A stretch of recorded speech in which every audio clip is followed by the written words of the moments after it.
When Jesus of Nazareth visited the Jewish temple in Jerusalem, his disciples were eager to show him the buildings of the temple. It was one of the great engineering marvels of the ancient world. But in AD 70, the Roman army destroyed both the city and the temple and left only traces of its former glory. Its massive foundation and the rubble which remains tell of a once glorious house of worship scarred by war and worn through the passage of time. Today, those stones are crying out and revealing important answers to questions such as, where was the temple located? How large was it? And how beautiful were its designs and furnishings? To answer those questions, we are exploring Jerusalem. We've recreated the temple, and we are telling again the story of Israel's sacred house of worship. So follow along with us as we investigate the mysteries of the temple, both then and now.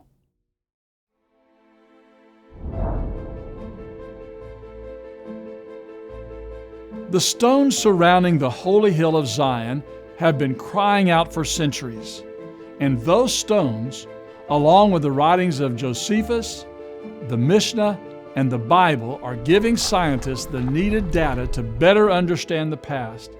And the story those stones are telling about King Herod the Great and the temple are enthralling. To garner favor with his Jewish countrymen, who had come to despise his tyrannical rule, Herod proposed a renovation and expansion project of the temple. The first objective was to enlarge the platform on which the previous temple had stood. So in 23 BC, workers expanded the base of the mountain by building a gigantic retaining wall, one along the eastern edge, another to the south, and then a colossal wall on the west. Wow, we're right here in the old city of Jerusalem. Behind me is the Western Wall. It's a retaining wall that held up the grand temple complex during the time of Jesus. What stands on top today is the old Dome of the Rock that is Islam's third most important shrine. Jews come down here to the Western Wall just like they are this morning to pray and offer their prayers to Jehovah God.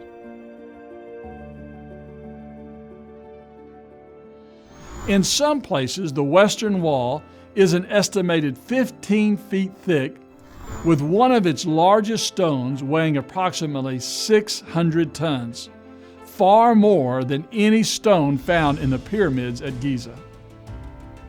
From the Western Wall Plaza today, 28 rock-hewn courses can be seen, but another 17 rows exist beneath.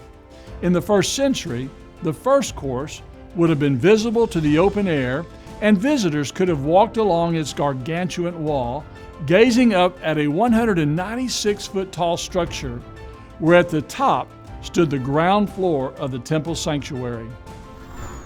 The existing platform and its retaining walls give us an indication as to the size and enormity of this sacred place.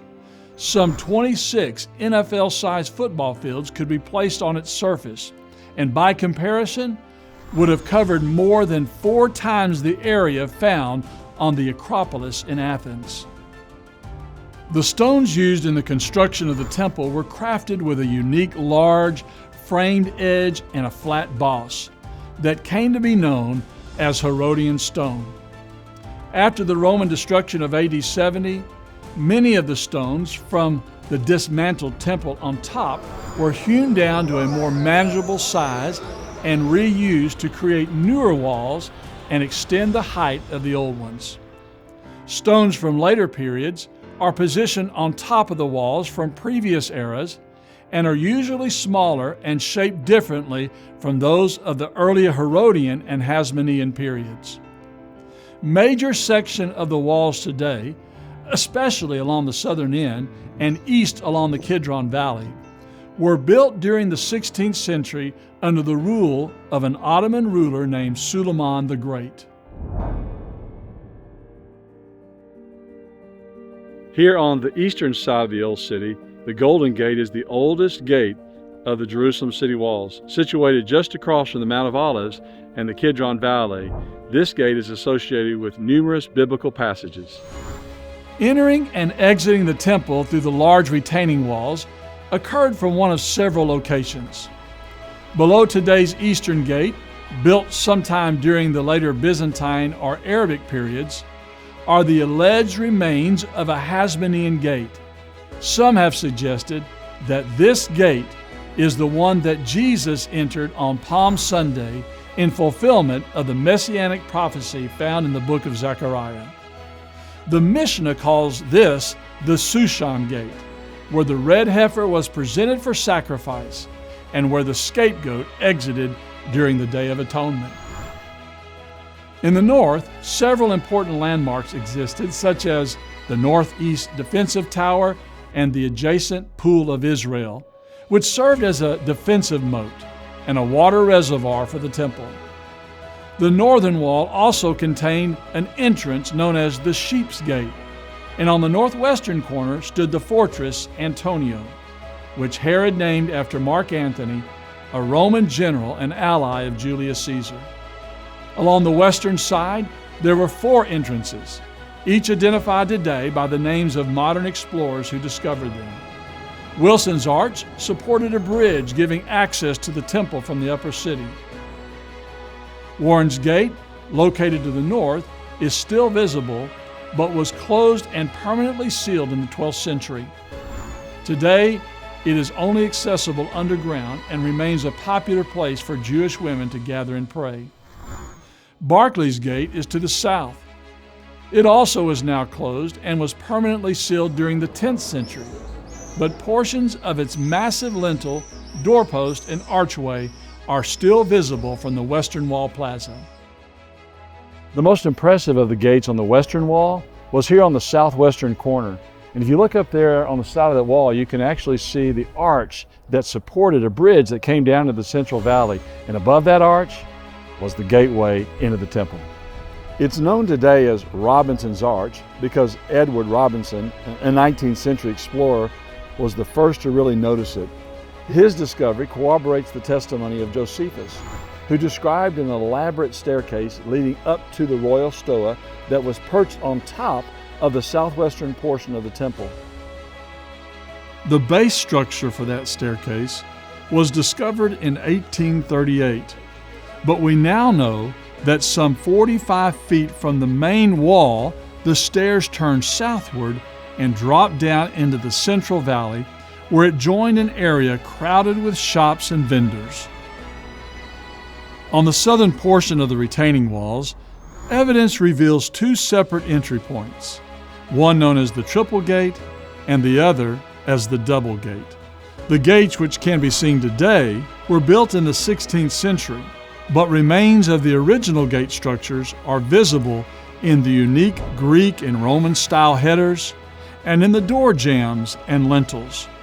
Some refer to these as the Hulda gates, but as we shall see in a later episode, the term most likely referred to the entry points from an earlier period located on the temple platform.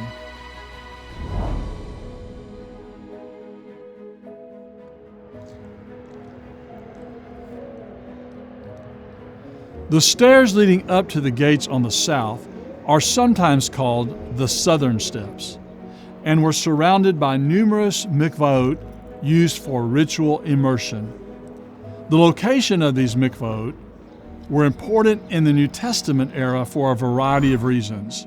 First, this was the place where many of the lower city residents would have entered the temple, and where, most likely, Jesus himself walked when he graced the temple with his presence. Second, the southern steps are the likely location for the events associated with the day of Pentecost and the establishment of the church as recorded in the book of Acts. On that occasion, 3,000 souls were baptized into Christ, and the numerous mikvaot at this location would have been an ideal place for such a large response. The grand stairways and elaborate entrances along each retaining wall were designed in a sort of stately, and reverent way to introduce visitors to something even greater and better situated above.